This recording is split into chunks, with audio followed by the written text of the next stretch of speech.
Um segmento próspero para os corretores é a avaliação de imóveis. Mas para se destacar no mercado profissional, é preciso conhecer bem todo o processo, desde a vistoria do imóvel até a elaboração do parecer técnico de avaliação mercadológica. Para abordar a avaliação de imóveis em detalhes, recebemos no programa de hoje o especialista no tema, o professor Jorge Garcia.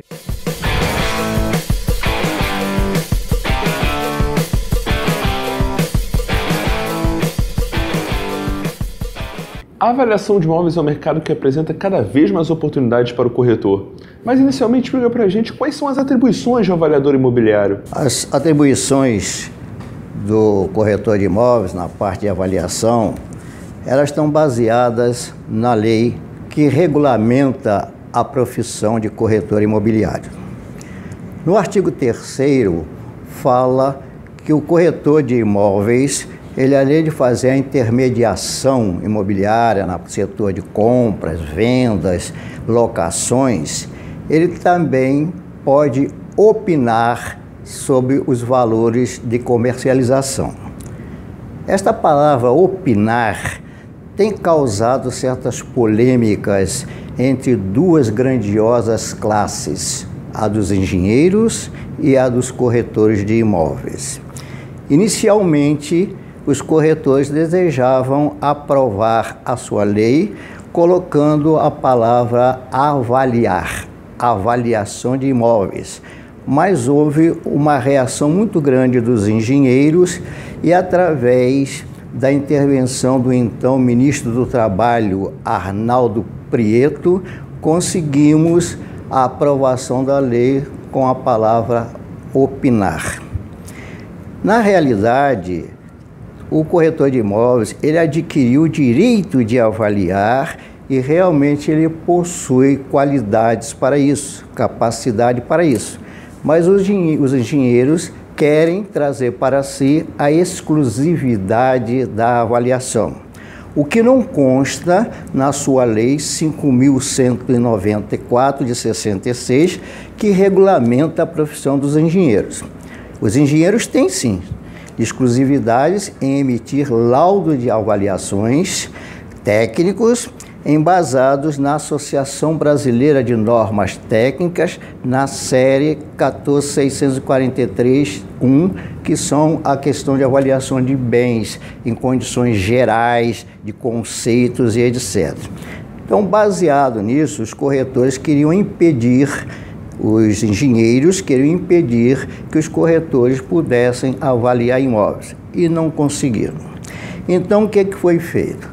Para que não continuasse o conflito entre a parte dos corretores de imóveis e da engenharia, foi emitida uma resolução na época 957 de 2006, que foi substituída pela resolução 1066 de 2007, em que dava direitos ao corretor de imóveis fazer as suas avaliações sem entrar no mérito do laudo técnico, sendo criado naquela ocasião a questão do parecer técnico mercadológico, a avaliação mercadológica, que nós chamamos de PITAM.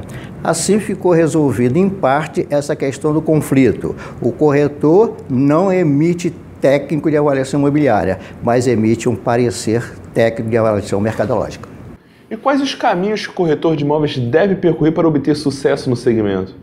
A avaliação imobiliária, ela necessita de vários ramos da corretagem imobiliária para que ela possa ser formada com embasamento bem forte. Se o corretor conhece, por exemplo, de financiamento imobiliário, sistema financeiro habitacional, sistema financeiro imobiliário, se ele conhece da documentação imobiliária, se ele sabe que aquele imóvel pode usar no financiamento fundo de garantia ou não, se ele sabe se o imóvel está com toda a sua documentação através do RGI em perfeito estado e nos cartórios distribuidores do Rio de Janeiro, ele realmente tem elementos necessários e suficientes para fazer um trabalho extraordinário na área de avaliação imobiliária, recebendo todo o apoio do Cresce e recebendo também a aceitação da sociedade, que aos poucos tem dado realmente à nossa classe uma aceitação, e cada vez mais nós nos projetaremos no ramo da avaliação imobiliária.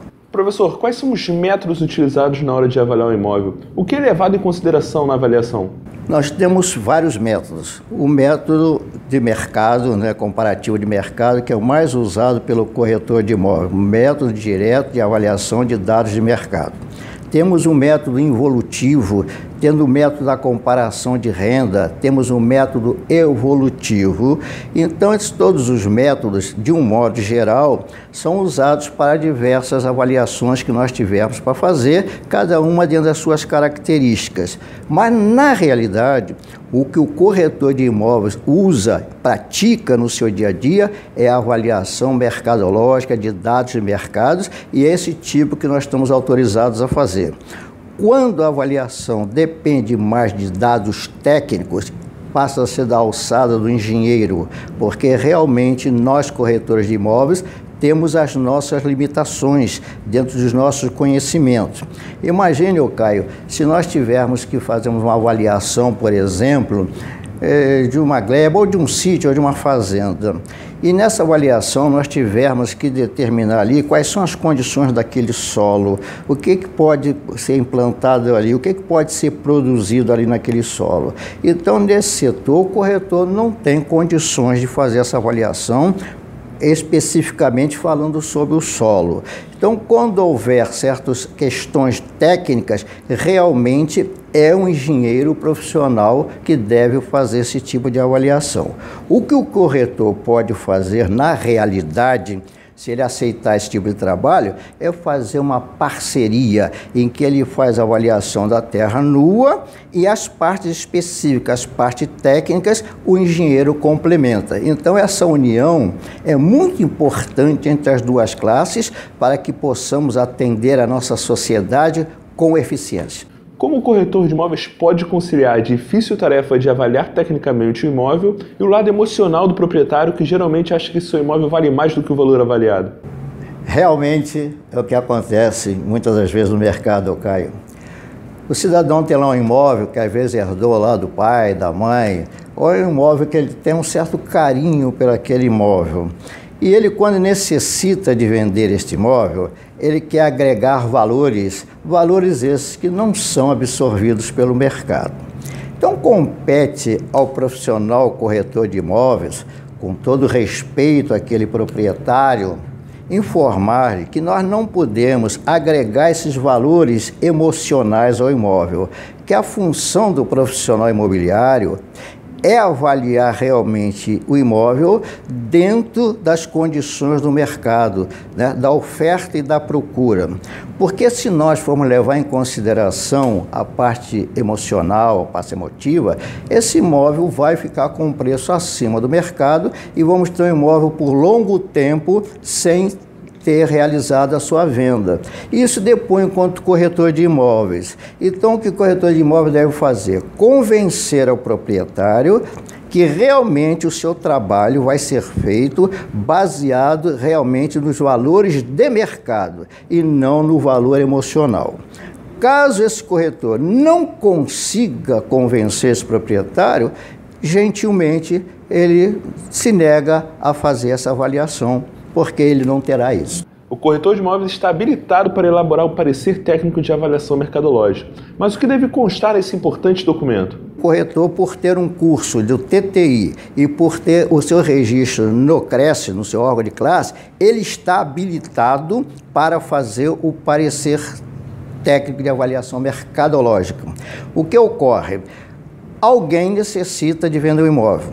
Vai ao corretor e ele então vai pegar essa avaliação para fazer. Ele vai elaborar essa avaliação através do parecer técnico. Ali tem que constar quem solicitou esse parecer, essa avaliação, seja pessoa física, seja pessoa jurídica. Ali nós devemos colocar toda a qualificação do solicitante. Qual o objetivo desta avaliação? É para venda? É para verificação de patrimônio? É para um divórcio? Uma finalidade qualquer que ela seja, nós teremos que colocar no nosso parecer qual o objetivo daquela avaliação. As características do imóvel, todos os detalhes com relação ao imóvel, né, baseado naqueles documentos, inclusive, que nós falamos anteriormente, com tudo bem especificado. E vamos depois para saber qual o método melhor que se aplica naquela avaliação. O avaliador, depois de fazer esses elementos todos, ele vai emitir o laudo, né, colocando o seu breve currículo, vai colocar a data, porque aquele parecer só é válido para aquele momento, para aquele dia, para aquela hora, e ele coloca depois a sua assinatura com todo o seu currículo direitinho, dando todos os mínimos detalhes sobre o trabalho que ele fez. Na sua avaliação, qual a importância do Cadastro Nacional de Avaliadores Imobiliários para o segmento? É uma possibilidade que tem um corretor de imóveis de ter o seu nome, né, registrado nesse cadastro que foi feito pelo COFES. Ele não dá outras qualificações, outras regalias ao corretor de imóveis que não seja cadastrado. Porém, perante a sociedade, quando ele é apresentado assim pelo seu órgão de classe, a sociedade talvez fique mais tranquilizada em saber que ele realizou um curso, porque para que ele possa se cadastrar, ele precisa ter feito um curso de avaliação imobiliária e que esse curso seja reconhecido pelo COFES. Ou então que ele tenha feito um curso de gestão imobiliária e que dali exista a disciplina matéria avaliação imobiliária. Então, nesses dois sentidos aí, o COFES registra, né, o corretor que apresente a avaliação feita por um curso reconhecido ou que tenha feito a gestão imobiliária também com reconhecimento da avaliação pelo COFES. Agora, o corretor de imóveis ele pode não se registrar no CNAE. Ele dá esse direito de não se registrar. Agora, eu acho que todos nós deveríamos procurar nos registrar, porque nós teríamos lá a nossa apresentação pelo nosso órgão de classe, e muitas das vezes, até na parte jurídica, muitas instituições recorrem ao cadastro do COFES para que seja indicado um avaliador imobiliário. Então, eu creio que seja muito positivo para nós, corretores de imóveis. Para finalizar, deixe um recado para o corretor de imóveis que está nos assistindo nesse momento. Eu costumo dizer que quem sabe mais, vende mais. Saibamos mais, possamos então engrandecer cada vez mais a nossa profissão, que hoje é uma profissão de grande qualificação, de grande aceitação, e cada vez mais façamos por onde termos a credibilidade junto à sociedade. Obrigado pela presença e pelas informações, professor. Eu que mais uma vez quero agradecer. Muito obrigado a todos. Na TV Cresce Rio você encontra outros vídeos com temas relevantes para o seu cotidiano profissional. Não deixe de acessar. Um grande abraço e até a próxima.